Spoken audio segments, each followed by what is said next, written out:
Salut à tous, content de vous retrouver pour un nouveau numéro de votre émission Afrobasket, le numéro 273 depuis Alexandrie, ici en Égypte.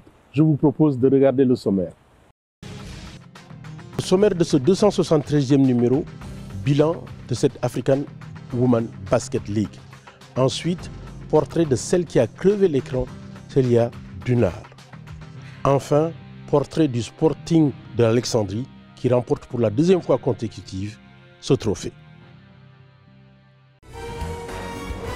Ça y est, c'est fait avec la victoire du Sporting d'Alexandrie. La Coupe d'Afrique des clubs champions dames a pris fin ici à Alexandrie. Malik Dao nous fait le résumé de l'African Women Basket League. C'est parti. La première édition de l'Africa Women's Basketball League, AWBL, a rendu son verdict le 19 décembre dernier à Alexandrie. Le Sporting Club, l'équipe résidente, championne d'Afrique en titre, a conservé sa couronne. Les championnes d'Égypte ont dynamité le Kenya Ports Authority en finale 103-59. Il n'y a pas vraiment eu match, tant la différence de niveau était criarde.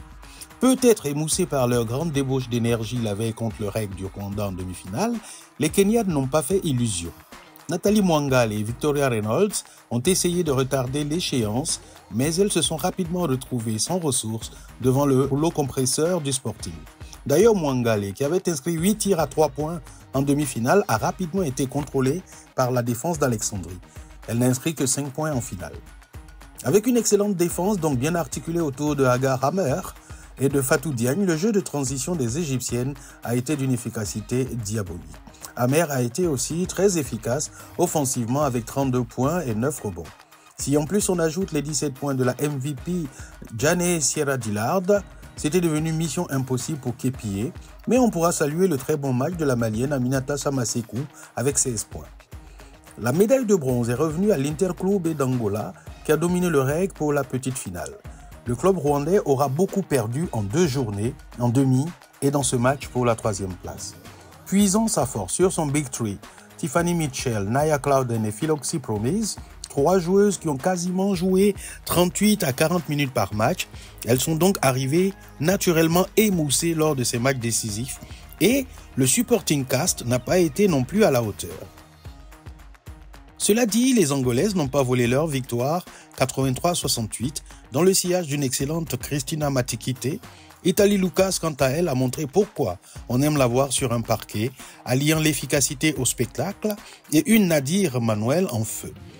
Pour les formations qui n'ont pas atteint la demi-finale, cette compétition peut s'avérer le point de départ du travail qui leur reste à fournir pour être compétitive au niveau africain. Cette formule d'éligibilité des joueuses demande de la compréhension, des moyens financiers, mais aussi de l'alchimie entre les recrues et les joueuses locales. Le REG l'a appris à ses dépens, tandis que le Sporting d'Alexandrie, le KPA et l'Interclube l'ont bien compris. 8 joueuses locales, 4 joueuses étrangères, dont 2 hors d'Afrique et 2 africaines, sont autorisées par club. Si on arrive à en faire une équipe, cela est une excellente chose. Sinon, on n'aurait plus qu'une somme d'individualités à gérer. Pour un coup d'essai, la FIBA a réussi un coup de maître avec cette première AWBL, une compétition qui va sans nul doute faire monter le niveau des clubs féminins sur le continent et cela est à saluer. Au sortir de cette finale, une jeune fille a crevé l'écran. Il s'agit de la Sénégalaise d'origine américaine, Célia Dunard, la MVP. Du 11 au 19 décembre 2023, s'est déroulée l'édition inaugurale de l'Africa Women Basketball League dans la ville égyptienne d'Alexandrie. Comme jadis l'était Cléopâtre dans l'Égypte ancienne, une seule reine a émergé de la galaxie des étoiles présentes lors de cette compétition. Sierra Jana Dillard, l'américaine évoluant au Sporting Club d'Alexandrie, a été élue MVP de cette compétition. Née le 8 mai 1996 à Rochester, à New York, aux États-Unis, la carrière universitaire de Dillard démarre au Minute Women Basketball de 2014 à 2016 et se poursuit aux Buffalo Bulls de 2017 à 2019. Dillard a été draftée au 2e tour, 20e position de WNBA par l'équipe des Minnesota Lynx en 2019. Puis, elle a été tradée au profit des Los Angeles Sparks, équipe dans laquelle elle n'a pu atteindre la saison régulière de la WNBA, son parcours s'arrêtant au match de pré-saison. Dilat apparaît en Afrique pour la première fois en 2022 lors de la FIBA Women's Champions Cup qu'elle remporte avec le Sporting Club d'Alexandrie. Elle est rapidement repérée par le Sénégal qui lui offre la nationalité, équipe avec laquelle elle brille de mille feux lors de l'Afrobasket Women 2023 à Kigali au Rwanda, terminant à la 2e position en Afrique. C'est donc dans une stature de leader que Dilat se présente lors de l'édition inaugurale de l'Africa Women Basketball League en 2023. Dilat a joué un rôle majeur et dans le Sporting Club d'Alexandrie a remporté cette édition historique avec une moyenne de 17,7 points, 7,4 assists et 4,6 rebonds en 7 matchs. Lors de la finale entre son équipe, le Sporting Club d'Alexandrie, et l'équipe kenyane du Kenya Port Authority, Dilat a fait un 5 sur 9 en termes de shoot, lui donnant un total de 17 points. Doté d'une adresse et d'un altruisme sans pareil, Dilat a permis à ses coéquipières Rem Moussa, Ajer Amer, la MVP de la dernière édition, de s'illustrer, donnant ainsi la victoire au Sporting Club d'Alexandrie. Cette victoire fait d'elle la Most Valuable Player MVP de cette compétition. It's just everybody was MVP. So again, it's a great honor for me, but again, it's a team MVP. Outre le titre de meilleure joueuse de la compétition, MVP, Dilat a été désignée dans le All-Star 5, thème qui désigne les meilleures joueuses par poste. Elle se retrouve avec Ajer Amer, sa coéquipière, Destiny Philoxy de Rwanda Energy Group, Victoria Reynolds et Madina Okot de KPA. La MVP permet donc au Sporting Club d'Alexandrie de conserver son titre acquis il y a 2 ans, tout en étant la première équipe vainqueur de l'Africa Women Basketball League.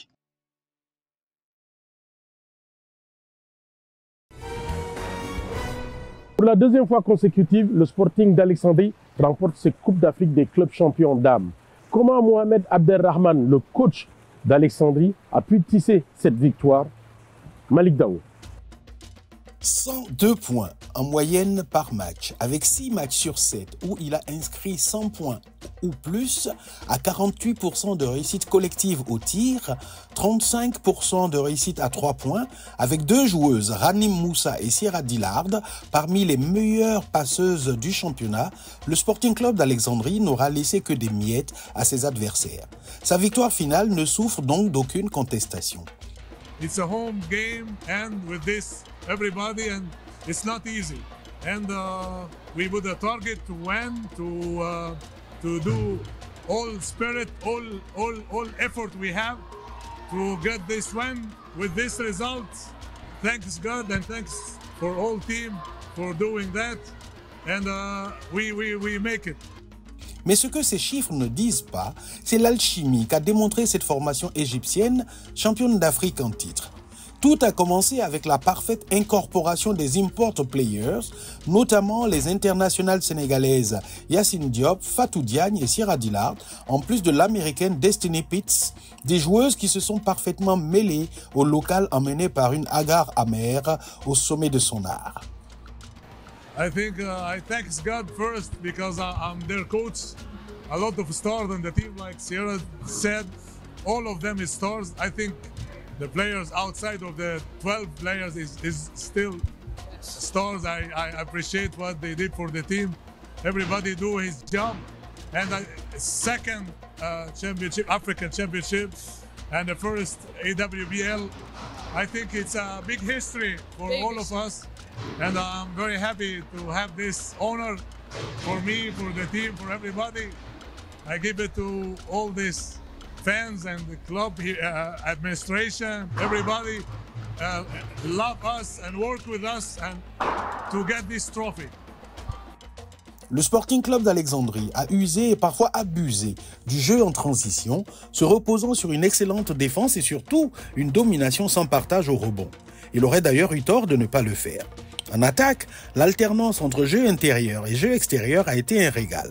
Quand la situation l'exigeait, Fatou Diagne et Ajar Amer pilonnaient la raquette adverse. Ou alors, c'était Sierra Dillard qui envoyait des missiles à 3 points. Les joueuses du coach Mohamed Abdelrahman ont récité leur basket comme on l'a rarement vu à ce niveau chez les féminines. Ajoutez à cela les 73% de réussite collective au lancer franc, score rarement atteint Même chez de nombreuses équipes masculines, vous avez un grand et beau champion d'Afrique qui non seulement se succède à lui-même et qui plus est, n'a pas volé son titre.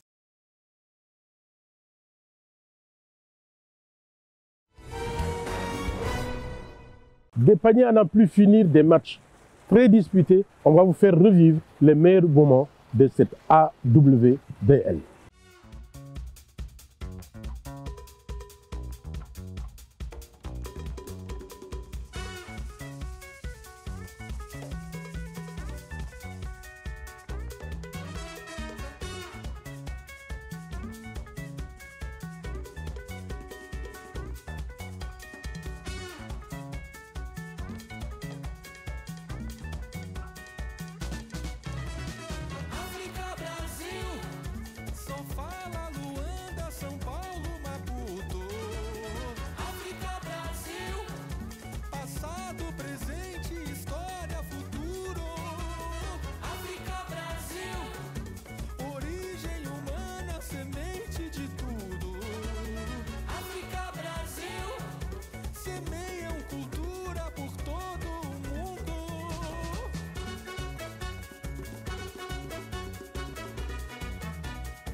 Salva África, Brasil, Salvador.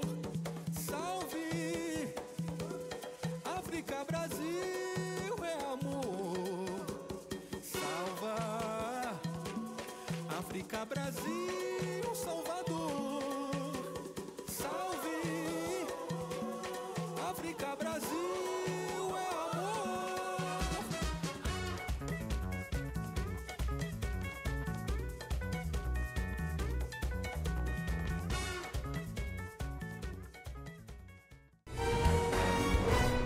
Voilà, Afrobasket, c'est fini. Restez fidèles à la suite de nos programmes. On espère vous retrouver très vite dans de meilleures conditions climatiques. Ciao!